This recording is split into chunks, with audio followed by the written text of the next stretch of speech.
ఈ పద్ధతి కూడా కాదు. ఈ రోజు దాకా ఆయన మీద ఏ కేసు లేదన్నారు, అరెస్ట్ చేసినారు, బెయిల్ పెట్టేస్తారు, 16 కేసులు రెడీగా ఉన్నాయి. ఒకవేళ అదృష్టవశాత్తు ఈరోజు బెయిల్ ఇచ్చి ఉంటే ఆడ బయట వ్యాన్ ఉంటుంటుంది. బయట కోర్టు బయటకు అడుగు పెడుతుండగానే ఇంకొక ఆయన తీసుకెళ్ళిపోతారు. కోడి పిల్లల్ని గద్ద తనుకోబోతాయి చూడు, అట్లా తనుకోబోతారు గద్ద కోడి పిల్లల్ని.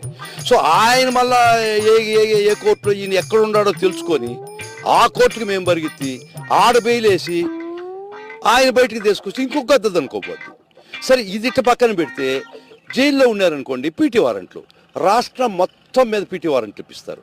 ఒక పీటీ వారెంట్ ఇప్పిస్తారు ఫస్ట్. ఆ పీటీ వారెంట్ క్యాన్సిల్ చేసుకుని ఇంకో కోర్టు పీటీ వారెంట్. అంటే ఒకసారి మీ చేతుల్లో దొరికితే, ఒకసారి మీరు హింసించదలుచుకుంటే 25 కేసులు మినిమం. ఎవ్వడు కూడా 25 కేసులు తక్కువ లేదు ఈ రాష్ట్రంలో. సోషల్ మీడియాలో చూసి ఉంటాడు, ప్రతి ఒక్కరికి 25 కేసులు మినిమం.